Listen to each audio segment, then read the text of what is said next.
जय माता दी। मेरे सभी प्यारे दोस्तों, मैं लक्ष्मी शर्मा बड़ों को चरण स्पर्श, छोटों को प्यार और बराबर वालों को दिल से नमस्कार करती हूँ।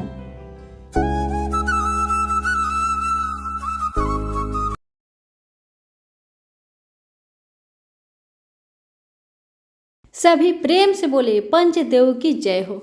आज मैं आप सभी को पंच देवता की कथा सुनाने जा रही हूँ। कथा को श्रद्धा पूर्वक सुने, आपके सारे दुख तकलीफ अवश्य मिटेगी और मिलेगी मनवांछित फल की प्राप्ति। कथाओं को पूरा जरूर सुने। तो आइए सुनते हैं कथा। पौराणिक कथाओं के अनुसार एक गांव में एक विधवा अपनी बहू के साथ रहती थी। उसकी बहू मंद बुद्धि वाली थी, जो अपनी भूख बर्दाश्त नहीं कर पाती थी और हमेशा खाने के लिए उतारू रहती थी। वह सबसे पहले उठकर खाना खाती थी, फिर घर के बाकी काम किया करती थी। एक दिन विधवा ने अपने घर में पूजा करवाने का सोचा, लेकिन वह थोड़ी परेशान थी क्योंकि उसकी बहू अगली सुबह उठते ही खाने के लिए दौड़ेगी और पूजा के लिए बनाए गए पकवान को जूठा कर देगी। अपनी बहू को पूजा के लिए बनाए गए पकवान से दूर रखने के लिए विधवा ने एक तरीका निकाला। पूजा वाले दिन उसने एक मटका लिया और उसके नीचे एक छेद कर दिया और अपनी बहू से बोली कि आज तो पूजा है, इसलिए खाना खाने से पहले पानी भर के ले आओ। बहू भी चालाक निकली। उसने देख लिया था कि विधवा ने मटके के नीचे छेद कर दिया है, इसलिए वह अपनी साड़ी में आटा बांधकर पनघट पर चली गई। वहां उसने आटा निकाला और कुएं के पानी के मदद से बाटियां बनाने लग गई। कुएं के पास ही एक शमशान था, जहां चिता जलाई जा रही थी। बहू ने उसकी आंच में अपनी बाटियां सेक ली।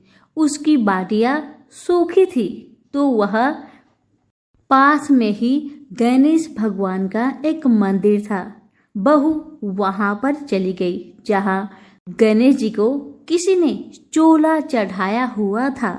उसने देखा कि गणेश जी की तोंद पर घी लगा हुआ है। उसने उस घी को अपनी बाटी पर लगा लिया और उसका भोग गणेश जी को लगाकर वह बाटी खा ली और बहू घर वापस चली आई। बहू की इस हरकत पर गणेश जी को बहुत गुस्सा आया और उन्होंने गुस्से में अपने नाक पर उंगली चढ़ा लिया। जब गांव वाले ने देखा कि गणेश जी ने अपने नाक के ऊपर उंगली चढ़ा लिया है, तो उन्हें मनाने के लिए बहुत जद्दोजहद किया गया, लेकिन गणेश जी ने अपनी उंगली वापस नहीं उतारी। जब यह बात राजा को पता चली तो राजा ने बड़े बड़े पंडितों और ज्योतिषियों को बुलवाया और हवन करवाया, लेकिन गणेश जी फिर भी नहीं माने। सब बहुत चिंतित थे। राजा ने पूरे गांव में यह ऐलान करवा दिया कि जो भी इंसान गणेश जी की नाक पर से उंगली हटाने में सफल होगा, उसे इनाम के तौर पर 5 गांव दिया जाएगा। गांव के सभी लोग गणेश जी को मनाने आए, लेकिन गणेश जी किसी से भी न माने और अपनी उंगली नाक पर चढ़ाए रखे। अंत में विधवा की बहू बोली कि अगर सब उसे आज्ञा दे तो वह गणेश जी की उंगली हटा सकती है। उसकी बात सुनकर उसकी विधवा सासू माँ हंसने लगी और बोली कि जब बड़े बड़े विद्वान कुछ नहीं कर पाए तो वह कैसे गणेश जी को मना पाएगी। तब किसी ने बोला कि जब सब लोगों को मौका मिला तो उसे भी एक मौका मिलना चाहिए। फिर सभी लोग बहू को एक मौका देने के लिए मान गए, लेकिन बहू ने एक शर्त रखी। उसने कहा कि उसके घर से लेकर मंदिर तक पर्दा बांध दी जाए। सब लोगों ने सोचा कि इतना तो हो ही चुका है, तो पर्दा बांधने में क्या जाता है। बहू के कहे अनुसार उसके घर से लेकर मंदिर तक पर्दा लगाया गया। बहू ने अपना दिमाग लगाया और वह अपने साड़ी की आंचल में मोगली छिपाकर मंदिर चली गई। अब बहू ने मंदिर में जाकर गणेश जी से बोला कि मैंने आपके तोंद से जरा सा घी क्या ले लिया, आपने अपने नाक पर उंगली चढ़ा ली। अब आप नाक पर से उंगली हटाइए या दूं एक मोगड़ी की, अभी आपके टुकड़े टुकड़े हो जाएंगे। बहू की यह चेतावनी सुनकर गणेश जी थोड़ा डर गए और उन्होंने सोचा कि यह तो पूरी पागल है, कहीं सच में यह मुझे मोगड़ी न मार दे। अब तो गणेश जी ने बिना सोचे समझे अपनी नाक पर से उंगली हटा ली, जिसे देखकर गांव वाले बहुत खुश हो गए और बहू का जय जयकार करने लगे। राजा के ऐलान के मुताबिक बहू को 5 गांव इनाम में दिए गए। यह कथा सुनकर लोग गणेश भगवान से यह मांगते हैं कि वह भी उस बहू की तरह सबकी बात मान जाए और उनकी सभी मनोकामनाएं पूरी करे। तो प्रेम से बोलिए गणेश महाराज की जय हो। कथा कहते हैं कि अगर भगवान को सच्चे मन से जपो तो वह शीघ्र प्रसन्न हो जाते हैं। फिर चाहे आप ईश्वर को किसी भी नाम से याद करो, जप करो। भगवान विष्णु के एक ऐसे ही सच्चे भक्त की कहानी इस प्रकार है कि एक बार एक सीधा साधा अनपढ़ गंवार किसान था। वह एक संत जी के पास गया और कहने लगा कि मुझे ईश्वर का ऐसा नाम बता दो जिसे मैं सारा दिन जपता रहूं और अपना काम भी करता रहूं, मेरा परलोक भी सुधर जाए। संत ने कहा, ठीक है, तुम अघमोचन और मोचन नाम जपा करो। अघमोचन नाम का दिन रात जाप किया करो। सीधा सीधा किसान रास्ते में जाते जाते अघमोचन नाम रटते हुए जा रहा था, लेकिन कुछ देर बाद भूल गया और घमोचन नाम रटने लगा। अब दिन रात वह घमोचन रटता। एक दिन भगवान विष्णु भोजन करते हुए मुस्कुरा रहे थे, तो माँ लक्ष्मी ने इसका कारण पूछा। तब भगवान विष्णु कहने लगे कि लक्ष्मी, मेरा एक भक्त मेरा ऐसा नाम रट रहा है जिसका शास्त्रों में कोई वर्णन ही नहीं है, लेकिन नाम चाहे वह गलत ही ले रहा हो, लेकिन उसका मन मेरी ओर ही लगा हुआ है। इसके मन में मेरी ही छवि है। उसका गलत नाम लेने के कारण ही मुख पर मुस्कान है। माँ लक्ष्मी कहने लगी, आपको लगता है कि यह आपका सच्चा भक्त है, तो चलिए इसकी परीक्षा लेते हैं। विष्णु जी कहने लगे कि लक्ष्मी, अगर तुम्हारी ऐसी इच्छा है तो चलो धरती पर चलते हैं। दोनों ने साधारण से स्त्री और पुरुष का रूप धारण कर लिया और किसान के खेत के पास पहुंचे। भगवान विष्णु कहने लगे, लक्ष्मी, परीक्षा तुमने लेनी है, इसलिए तुम किसान के पास जाओ। किसान के खेत के पास कुछ गड्ढे बने हुए थे, तो विष्णु जी कहने लगे कि मैं उसमें जाकर छिप जाता हूँ, तुम जाकर उस किसान की परीक्षा ले लो। माँ लक्ष्मी उस किसान के पास गई और बार बार उससे पूछने लगी कि तुम किसका नाम जप रहे हो। किसान था थोड़ा मुंहफट, लेकिन फिर भी चुप रहा कि मेरे ध्यान में किसी प्रकार का कोई विघ्न न पड़े। वह घमोचन नाम रटता रहा। लक्ष्मी जी ने पूछना बंद नहीं किया। वह किसान से पूछती रही, किसान, तुम किसका नाम जप रहे हो। अब किसान गुस्से में कहने लगा, तेरे भतार का नाम जप रहा हूँ। लक्ष्मी जी सोचती है शायद किसान मुझे पहचान लिया है। लक्ष्मी जी फिर से पूछती है, अगर मेरे भतार का नाम जप रहे हो तो बताओ मेरा भतार कहाँ है। किसान और गुस्से से बोला, यही कहीं पर होगा, जाओ ढूंढ लो। महालक्ष्मी ने विष्णु भगवान को पुकारा कि हे प्रभु बाहर आ जाइए, यह तो सचमुच आपका ही सच्चा भक्त है। इसने तो मुझे पहचान भी लिया और आपके बारे में भी सब कुछ जानता है। भगवान विष्णु और माँ लक्ष्मी ने उसे साक्षात दर्शन दिए। कहने का भाव यह है कि भगवान तो भाव के भूखे हैं। निश्चल भाव और सच्चे मन से भगवान को जपते हैं वह ऐसे ही भक्तों से जल्द प्रसन्न हो जाते हैं। तो प्रेम से बोलिए लक्ष्मी नारायण की जय हो। एक समय की बात है, त्रिपुरारी भुजंगधारी श्री काशीपति महादेव जी जग माता पार्वती के साथ प्रसन्न रूप में विराजमान थे। जगन माता ने उनसे अनुरोध किया, भगवान कोई कथा कहिए। इस पर भगवान भूत भावन किंचित मुस्कुराए और बोले, हे पार्वती सुनो, पूर्व समय में कुसमांड नामक एक ऋषि का पुत्र मंडप नाम से विख्यात था। वह बाल्यकाल में ही कुसंगति के कारण पाप कर्म में लीन हो गया था। अतः उसकी निंदित कथाओं को सुनकर उसके पिता, माता, भाई आदि सभी संबंधियों ने उसको अपने से अलग कर दिया। वह पूर्व जन्म के कर्मों के कारण किसी का कहना नहीं मान रहा था। उसकी आदतें जहाँ तक खराब हो गई कि वह साधु, महात्मा, सत्पुरुषों एवं देवी देवताओं तक की निंदा करने लगा।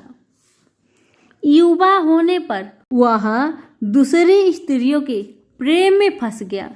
प्रेम के बस में होकर वह औरों के द्रव्य आदि की चोरी में लीन हो गया। उसके दो घनिष्ठ मित्र थे, एक था नापित, दूसरा था पटहारा। इन तीनों ने मिलकर विचार किया कि किसी धनी के घर चोरी करके अधिक धन प्राप्त किया जाए। अतः तीनों ने मिलकर राजा के यहाँ चोरी की। इस चोरी के कारण बहुत सा धन हाथ लगा। सारा धन मंडप के पास था। दोनों मित्र के मांगने पर भी उसने उन लोगों का हिस्सा नहीं दिया। इस धन को वह एक वेश्या के यहाँ ले गया। वेश्या के यहाँ वह प्रेम लीला करने लगा। इस बीच उसको प्यास लगी। पलंग के नीचे रखी गिलास उसने खाली कर दी। स्वाद कुछ दूसरा था। इसमें क्या था? उसने वेश्या से पूछा। इसमें मंदिरा थी। वेश्या ने जवाब दिया। मंडप को इससे बड़ा दुख हुआ। मदिरा पान करके उसने महापाप किया है। यह सोचकर वह बड़ा दुख करने लगा। पर वेश्या बराबर मदिरा का गुणगान करती गई। उसने मंडप को फुसलाकर और मदिरा पिला दी तथा उसका सारा धन लेकर उसको बाहर निकाल दिया। होश में आने पर मंडप बड़ा विलाप करने लगा। पश्चाताप करता हुआ वह अपने मित्रों के पास आया। सारी आप बीती दोस्तों को सुना दी। उन मित्रों ने कहा, हे मित्र, तुमने मदिरा पान करके बड़ा पाप किया है। अब तुम इसका प्रायश्चित करो। मुझे प्रायश्चित का उपाय कहो। बिना प्रायश्चित के सुरापान का दोष नहीं मिटेगा। अतः उस वेश्या से स्वर्ण प्राप्त कर दान करो। यदि तुम ऐसा नहीं करोगे तो हम लोग तुम्हारी बड़ी निंदा करेंगे। यह सुनकर मंडप बड़ा दुखी हुआ। वह वेश्या के पास आया और वेश्या से सारा दुखड़ा सुनाया। उसने वेश्या से स्वर्ण की मांग की। इस पर वेश्या बड़ी बिगड़ी और बोली, तुमने जो धन दिया है अब इसकी मांग मत करो। वेश्याएं कभी मिला हुआ धन वापस नहीं करती। क्या तुमको इस साधारण नियम का ज्ञान नहीं है? इस पर मंडप गिड़गिड़ाने लगा, पर वेश्या के हृदय पर इसका जरा भी असर नहीं हुआ। उसने अन्य वेश्याओं को बुला लिया। सब मिलकर उसकी भर्त्सना करने लगी। कई ने तो उसको धमकी भी दे दी। हे पार्वती, इस प्रकार मंडप बहुत अपमानित होकर वहां से निकाल दिया गया। मंडप विलाप करता हुआ अपने पिता की घर की ओर चला। इसके दोनों मित्र पीछे लग गए। जब मंडप पिता के सामने आया तो दोनों मित्रों ने उसका हाथ पकड़ लिया और बोले, मंडप, हम लोगों ने मिलकर राजा के यहाँ चोरी की है, पर तुमने हम लोगों का अंश नहीं दिया है। तुम हम लोगों का अंश दो। यह बात सुनकर कुष्मांड मुनि बहुत दुखी हुए और बोले, इस आधम से तुम लोगों की मैत्री कैसे हो गई?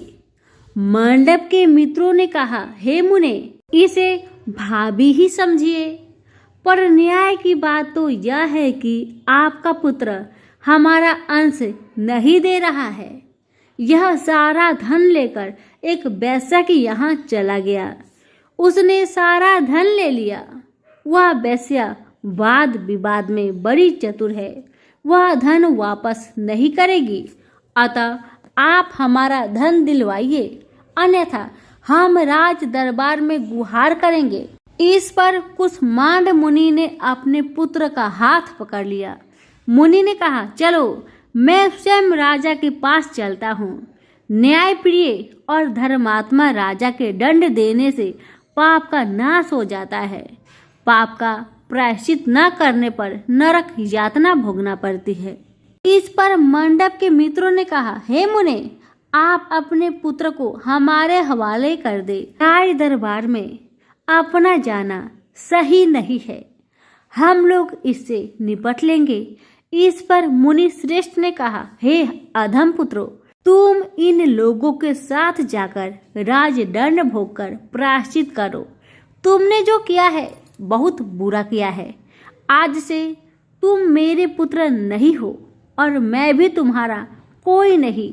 जब तक तुम प्रायश्चित करके नहीं आओगे, मैं तुम्हारा मुंह नहीं देख सकता। मंडप के मित्र मंडप को अपने साथ ले गए। दूर एक घने जंगल में ले जाकर पहले तो उसकी खूब भर्त्सना की, फिर बाद में उसको पीटना शुरू किया। बेहद पीटने के कारण मंडप बेहोश होकर गिर पड़ा।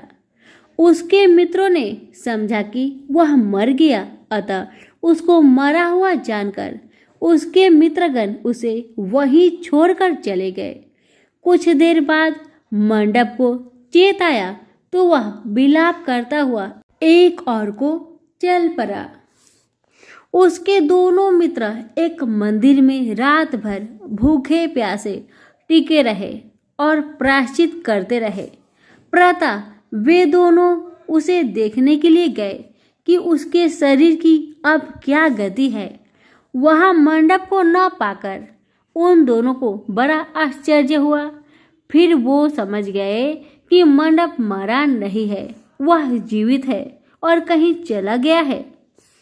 उस दिन शिव महात्म्य को जानने वाले लोग पंचक्रोशात्मक लिंग की प्रदक्षिणा कर रहे थे। मंडप भी उन लोगों के साथ हो गया। यात्रीगण कर्दमेश्वर के समीप रहे। मंडप ने भी वहां रहकर सारी रात जागरण किया। सब यात्रियों ने उसको साधु मान लिया और इस बात को भी वे मान गए कि वह परम शिव कुष्मांड का पुत्र है। मंडप शिव व्रतधारी परम शिव साधु के रूप में मान लिया गया। मंडप ने शंकर प्रतिमा के समक्ष नृत्य और भजन प्रारंभ किया। सज्जनों ने उसकी भक्ति देखकर उसका बड़ा आदर किया। मंडप भी सत्संग से परम भक्ति भाव वाला हो गया। अब उसको ज्ञान हो गया कि शिव भक्ति के प्रताप से ही उसका इतना आदर हो रहा है। वह सबका प्रिय हो गया है। साथ ही भोजन, धन धान्य, श्रद्धा भी मिल रही है। मंडप चंडिका देवी के मंदिर में आया। वहां काशी के धार्मिक सज्जनों द्वारा भीमचंडी की पूजा हो रही थी। मंडप का वहां बड़ा आदर किया गया। रात्रि में मंडप ने चित्र महात्म्य कहा और सुना।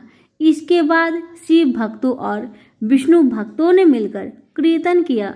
मंडप ने इस नृत्य कीर्तन में प्रमुख भाग लिया। इससे प्रसन्न हो सबने मंडप की भूरी भूरी प्रशंसा की। इस प्रकार मंडप का मन शिव में लग गया। हे पार्वती, इस प्रकार मंडप मेरे क्षेत्र की प्रदक्षिणा करने लगा। ब्रह्म हत्या, सूरापान और चर्य कर्म आदि पापों से छुटकारा पाने के लिए मेरी स्तुति करने लगा। इस प्रकार की आराधना से वह सारे पापों से मुक्त हो गया। देहली विनायक में आकर मंडप जिहा की लोलुपता से मुक्त होकर केवल शिव शिव उच्चारण करने लगा। उसकी इस साधन और भक्ति भाव को देखकर सर्वत्र उसका बड़ा आदर और मान सम्मान होने लगा। हे पार्वती, मंडप ने अन्न जल सब त्याग दिया और बार बार विलाप कर कहने लगा कि ब्राह्मण शरीरधारी होकर भी मैंने स्वर्ण की चोरी की, साध्वी माता को ठगा, वैश्य गमन सूरापान किया, ब्राह्मण शब्द का हनन किया। पश्चाताप से मंडप विहल हो गया। हे देवी, मंडप के मन में यह विचार आया कि मेरे क्षेत्र की प्रदक्षिणा करने से वह सारे पापों से मुक्त हो जाएगा। आता वह काशी काशी शिव शंकर शिव की रट लगाकर अपने पापों का प्रायश्चित करता हुआ मेरे क्षेत्र की परिक्रमा करने लगा। रामेश्वर लिंग में आकर उसने स्नान किया, पूजन किया, सोमनाथ का पूजन किया, सीता और लक्ष्मण के साथ श्री राम का पूजन किया। पूजन और भक्ति भाव देखकर सर्वत्र उसकी प्रशंसा हुई। मंडप ने अन्न जल त्याग दिया था। तदंतर वृषध्वज में आकर स्नान, देव पूजन किया। प्रातःकाल वरुणा संगम में स्नान किया। मुझे पूछता हुआ वह मेरे मंदिर में आया। उसने आकर बड़ा दान पुण्य किया। सदोष मंडप ने साष्टांग प्रणाम किया। वहां अनेक महात्मा उपस्थित थे। हे पार्वती, मंडप सबके आगे हाथ जोड़कर खड़ा हो गया और पूछने लगा, हे महात्माओं, मैंने बड़े बड़े पाप किए हैं। आप लोग कृपया यह बतलाइए कि इन पापों से मेरा छुटकारा किस प्रकार होगा। सभी महात्माओं ने कहा, हे मंडप, तुम शिव शक्ति केशव के भक्त हो गए हो। पांचों क्रोशात्मक लिंग प्रदक्षिणा से और शिव कीर्तन से तुम्हारे सारे पाप नष्ट हो गए हैं। इस प्रकार सुन मंडप ने कहा, हे सद्गणों, पिताजी ने तो मुझको घर से निकाल दिया है।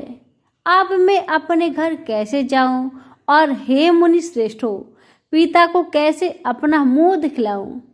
इस पर सबने कहा, अब तुम्हारे सारे पाप का प्रायश्चित हो गया है, तुम सहर्ष घर जा सकते हो। हे पार्वती, इस प्रकार मंडप ने अपने पिता के घर के सामने आया और शिव शिव शंभो शंभो महादेव महादेव का उच्चारण करने लगा। स्वर सुनकर कुसुमांड मुनि ने अपने पत्नी से कहा, हे प्रिय, देखो तो कौन द्वार पर शिव का उच्चारण करता हुआ हमें परम सुख दे रहा है। शिव नाम की अमृत वर्षा कौन कर रहा है। मुनि पत्नी ने द्वार पर अपने पुत्र को देखा। हे पुत्र, तुम्हारा आना कैसा हुआ। मंडप ने कहा, हे माता, आपको और पिताजी को महात्मा गण बुला रहे हैं। यह सुनकर मंडप के माता अपने पति के पास आई और उनसे सारा वृत्तांत कहा। हे पूज्यवर, आपका पुत्र शिव का नाम रटता हुआ द्वार पर उपस्थित है। उसका कहना है कि प्रायश्चित करके वह पवित्र हो गया है। सदस्यगण आपको बुला रहे हैं, वे प्रायश्चित का प्रमाण देंगे। कुसुमांड मुनि दरवाजे पर आए। उन्होंने रुद्रछाड़ी शिव भक्त मंडप को देखा। तुम क्यों आए हो? थोड़े से प्रायश्चित से बड़े पाप का नाश नहीं होता है। मंडप ने कहा, हे पिताजी, इसमें कोई संदेह नहीं है कि मैंने बड़े पाप किए हैं। इतना होने पर भी महात्मागण आपको बुला रहे हैं। मुनि अपनी पत्नी के साथ महात्माओं के पास आए। महात्माओं ने एक स्वर से कहा, हे मुनिवर, आपका पुत्र समस्त पापों से मुक्त हो गया है। कुष्मांड ऋषि ने पूछा, हे मुनि श्रेष्ठों, किस आधार पर आपकी दृष्टि में मेरा पुत्र पाप मुक्त हो गया है? इसने तो बड़े बड़े पाप किए हैं। महात्माओं ने कहा, हे मुने, इस मुक्ति मंडल के स्वामी श्री भगवान विष्णु है, वही इसका उत्तर देंगे। महात्माओं ने विष्णु भगवान की स्तुति की। इस पर आकाशवाणी हुई, हे स्तुति करने वाले महात्माओं, यह महापापी मंडप जो कुष्मांड मुनि का पुत्र है, अब अपने पापों से मुक्त हो शुद्ध हो गया है। यह साधु संतों के साथ शिव शंकर के क्षेत्र की परिक्रमा कर चुका है। अब कुष्मांड मुनि इसे ग्रहण कर सकते हैं। इस प्रकार हे पार्वती, मंडप को कुष्मांड मुनि आदर पूर्वक अपने घर ले गए। इस कथा को सुनकर माता पार्वती परम प्रसन्न हुई। बोली, प्रभु, आपने यह महत्वपूर्ण कथा कही, इससे कलयुग में प्राणियों का बड़ा भला होगा। कृपा कर इस पर कुछ और प्रकाश डाले। इस पर शिवजी बोले, हे पार्वती, अब तुम भैरव जी की कथा सुनो।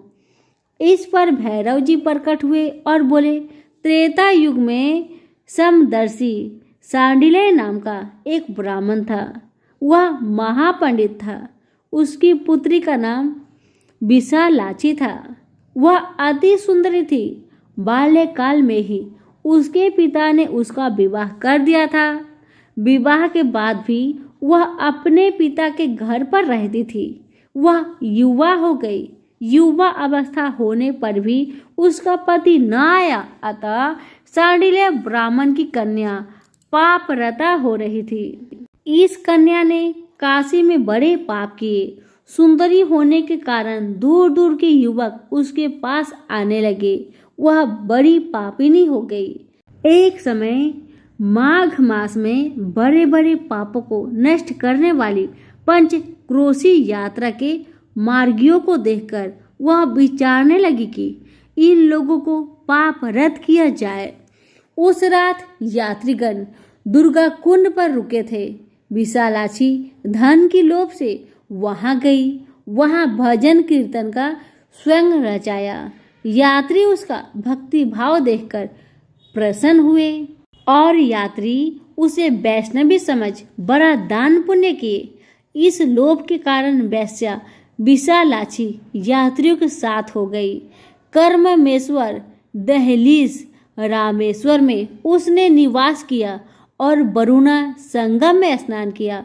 यात्रियों द्वारा उसने काशी महात्म्य की कथा भी श्रवण की। इस सत्संग समागम से विशालाक्षी की आंखें खुल गई। उसने अपने आप पर बड़ा पछतावा किया। यात्रियों का सारा धन उसने लौटा दिया और पाप से अलग होने का निर्णय ले लिया। उसने महात्माओं से पूछा, हे देवताओं, मैं बड़ी पापिनी हूँ, कृपया मेरी मुक्ति का उपाय कहिए। इस पर महात्माओं ने कहा, देवी, तुम धन्य हो, तुमको पापों से भय नहीं करना चाहिए। तुमने काशी क्षेत्र की प्रदक्षिणा की है, अब तुम हमारे साथ प्रदक्षिणा जारी रखो। विशालाक्षी ने उपयुक्त वचनों पर विश्वास किया। वह महात्माओं के साथ हो गई। 5वें दिन सभी यात्री वृषभ खंड में रहे। वह भी उन्हीं के साथ रही। सभी ने वरुणा संगम में स्नान किया और आदि केशव का पूजन किया। विशालाक्षी मुक्ति मंडप में आई। उसने बड़े भक्ति भाव से शिव शंकर की पूजा की। इस प्रकार विशालाक्षी सभी पापों से मुक्त हो गई। उसके पिता सांडिल्य ने बड़े आदर के साथ उसे अपने घर में स्थान दिया। वह इस प्रकार पवित्र हो गई। भैरव जी बोले, हे पार्वती, यह काशी क्षेत्र का महात्म्य है। इसे पढ़ने सुनने सुनाने से सबका कल्याण होता है। तो सभी प्रेम से बोले, काशी विश्वनाथ की जय, भोलेनाथ की जय। प्राचीन काल में मनोहर नगर में पीठट नाम का एक अनाथ ब्राह्मण रहता था। वह भगवती दुर्गा का भक्त था। उनके संपूर्ण सद्गुणों से युक्त सुमति नाम की एक अत्यंत सुंदर कन्या उत्पन्न हुई। वह कन्या सुमति अपने पिता के घर बाल्यकाल में ही अपने सहेलियों के साथ कीड़ा करती हुई इस प्रकार बढ़ने लगी जैसे शुक्ल पक्ष में चंद्रमा की कला बढ़ती है। उसका पिता प्रतिदिन जब दुर्गा की पूजा करके होम किया करता, वह उस समय नियम से वहां उपस्थित रहती। एक दिन सुमति अपनी सखियों के साथ खेल में लग गई और भगवती के पूजन में उपस्थित नहीं हुई। उसके पिता को पुत्री की ऐसे असावधानी देखकर क्रोध आया और वह पुत्री से कहने लगा, अरे दुष्ट पुत्री, आज तूने भगवती का पूजन नहीं किया, इस कारण मैं किसी कुष्ठ रोगी या दरिद्र मनुष्य के साथ तेरा विवाह करूंगा। पिता का ऐसी वचन सुन सुमति को बड़ा दुख हुआ और पिता से कहने लगी, हे पिताजी, मैं आपकी कन्या हूँ तथा सब तरह से आपके अधीन हूँ। जैसी आपकी इच्छा हो वैसा ही करो। राजा से, कुष्ठी से, दरिद्र अथवा जिसके साथ चाहो आप मेरा विवाह कर दो, पर होगा वही जो मेरे भाग्य में लिखा है।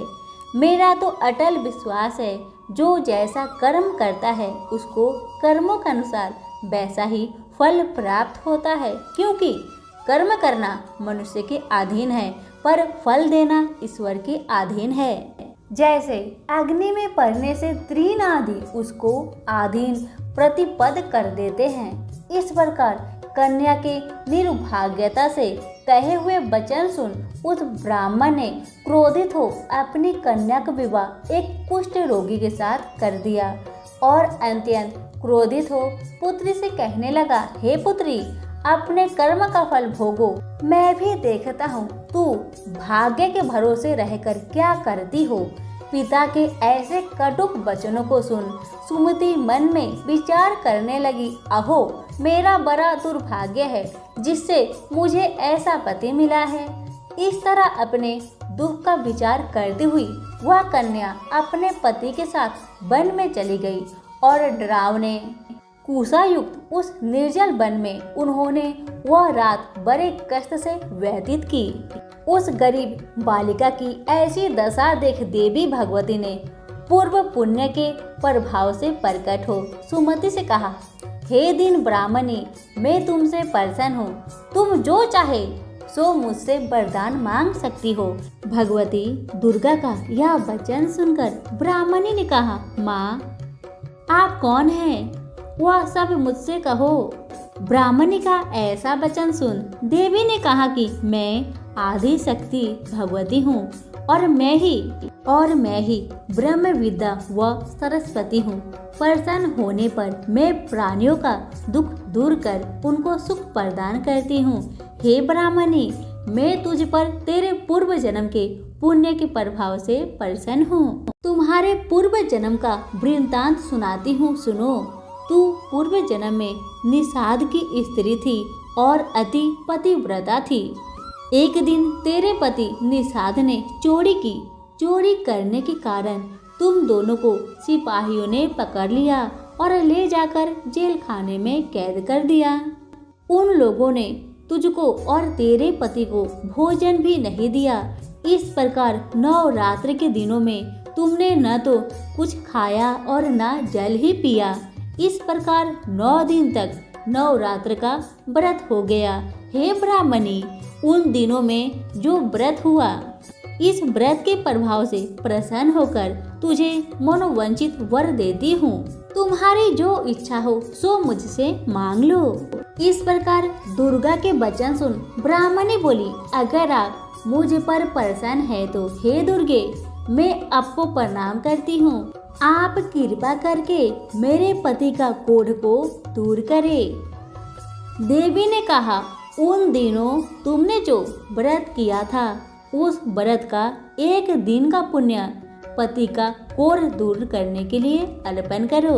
उस पुण्य के प्रभाव से तेरा पति कोढ़ से मुक्त हो जाएगा। ब्रह्मा जी बोले, इस प्रकार देवी के वचन सुन वह ब्राह्मणी बहुत प्रसन्न हुई और पति को निरोग करने की इच्छा से जब उसने तथास्तु ऐसा वचन कहा, तब उसके पति का शरीर भगवती दुर्गा की कृपा से कुष्ठ रोग से रहित हो गया और अति कांतिवान हो गया।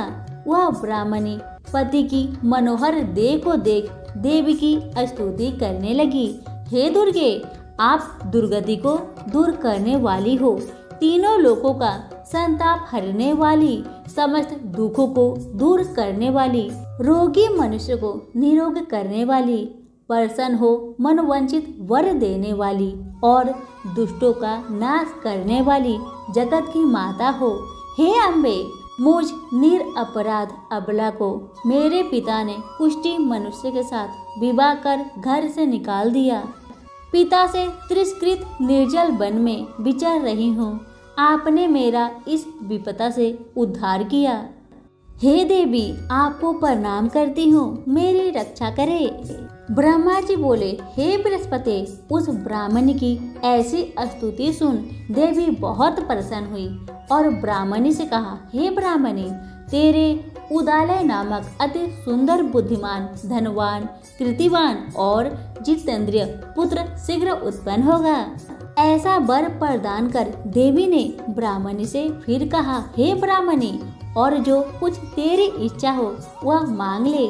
भगवती दुर्गा का ऐसा वचन सुन सुमति ने कहा कि हे भगवती दुर्गे, अगर आप मुझ पर प्रसन्न है तो कृपा कर मुझे नवरात्र व्रत की विधि और उसका फल का विस्तार से वर्णन करे।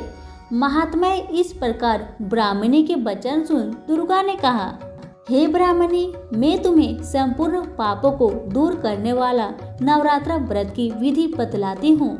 चैत्र मास के शुक्ला पक्ष की प्रतिपदा से लेकर 9 दिनों तक विधि पूर्वक व्रत करे।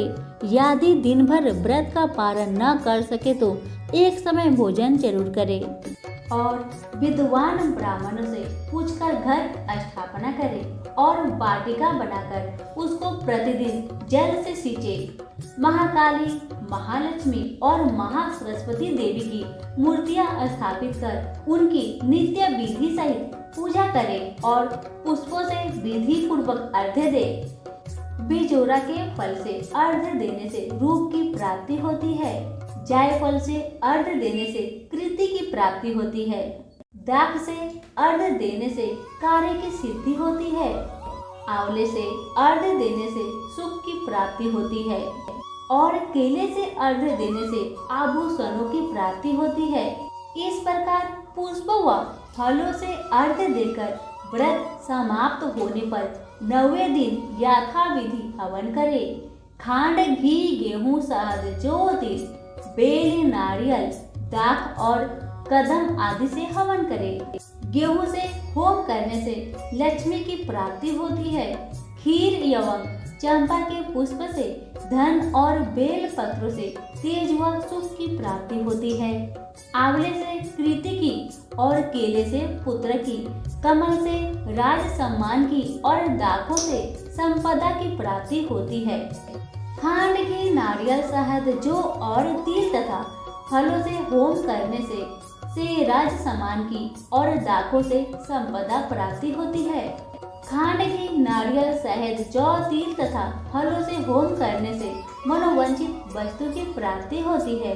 व्रत करने वाला मनुष्य इस विधि विधान से होम कर आचार्य को अत्यंत नम्रता के साथ प्रणाम करे और यज्ञ की सिद्धि के लिए उसे दक्षिणा दे। इस प्रकार बताई हुई विधि के अनुसार जो व्यक्ति व्रत करता है उसके सब मनोरथ सिद्ध होते हैं, इसमें तनिक भी संदेह नहीं है। इन 9 दिनों में जो कुछ दान आदि दिया जाता है उसका करोड़ों गुना फल मिलता है। इस नवरात्र व्रत करने से अश्वमेघ यज्ञ का फल मिलता है। हे ब्राह्मणी, इस संपूर्ण मनोकामना को पूर्ण करने वाले उत्तम व्रत को तीर्थ, मंदिर अथवा घर में विधि के अनुसार करे। ब्रह्मा जी बोले, हे बृहस्पति, इस प्रकार ब्राह्मणी को व्रत की विधि और फल बतलाकर देवी अंतर ध्यान हो गई। जो मनुष्य या स्त्री इस व्रत को भक्ति पूर्वक करता है वह इस लोक में सुख प्राप्त कर अंत में दुर्लभ मोक्ष को प्राप्त होता है। हे बृहस्पति, यह इस दुर्लभ व्रत का महात्म्य है जो मैंने तुम्हें बतलाया है। यह सुन बृहस्पति जी आनंद से प्रफुल्लित हो ब्रह्मा जी से कहने लगे कि हे ब्राह्मण, आपने मुझ पर अति कृपा की जो मुझे इस नवरात्र व्रत का महात्म्य सुनाया। ब्रह्मा जी बोले कि हे बृहस्पति, यह देवी भगवती सर्वशक्ति संपूर्ण लोकों का पालन करने वाली है। इस महादेवी के प्रभाव को कौन जान सकता है। सभी बोलो देवी भगवती की जय हो। व्रत की विधि प्रथा नित्य क्रम से निवृत्त हो स्नान कर मंदिर या घर पर ही नवरात्र में दुर्गा जी का ध्यान करके यह कथा करनी चाहिए। कन्याओं के लिए यह व्रत विशेष लाभदायक है। श्री जगदम्बा की कृपा से सब विघ्न दूर हो जाते हैं तथा सुख समृद्धि प्राप्त होती है। आइए अब सुनते हैं प्रार्थना। यह मेरा दास है, समझकर मेरे अपराधों को क्षमा करो। हे परमेश्वरी, मैं आवन विसर्जन और पूजन करना नहीं जानती, मुझे क्षमा करो। हे सुरेश्वरी, मैंने जो मंत्रहीन क्रियाहीन भक्त युक्त पूजन किया है वह स्वीकार करो। हे परमेश्वरी, अज्ञान से, भूल से अथवा बुद्धि भ्रांति से जो न्यूनता अथवा अधिकता हो गई है उसे क्षमा करिए और प्रसन्न होइए। सभी बोले भगवती देवी की जय हो, माता रानी की जय हो। प्राचीन काल में एक बुढ़िया रहती थी। वह नियमित रूप से रविवार का व्रत करती। रविवार के दिन सूर्य उदय से पहले उठकर बुढ़िया स्नान आदि से निवृत्त होकर आंगन को गोबर से लिपकर स्वच्छ करती। उसके बाद सूर्य भगवान की पूजा करते हुए रविवार व्रत कथा सुनकर सूर्य भगवान का भोग लगाकर दिन में एक समय भोजन करती। सूर्य भगवान की अनुकंपा से बुढ़िया को किसी प्रकार की चिंता एवं कष्ट नहीं था। धीरे धीरे उसका घर धन धान्य से भर रहा था। उस बुढ़िया को सुखी होते देख उसकी पड़ोसन उससे जलने लगी। बुढ़िया ने कोई गाय नहीं पाल रखी थी, अतः वह अपनी पड़ोसन के आंगन में बंधी गाय का गोबर लाती थी। पड़ोसन ने कुछ सोचकर अपनी गाय को घर के भीतर बांध दिया। रविवार को गोबर न मिलने से बुढ़िया अपना आंगन नहीं लिप सकी। आंगन न लिप पाने के कारण उस बुढ़िया ने सूर्य भगवान को भोग नहीं लगाया और उस दिन स्वयं भी भोजन नहीं किया। सूर्यास्त होने पर बुढ़िया भूखी प्यासी सो गई।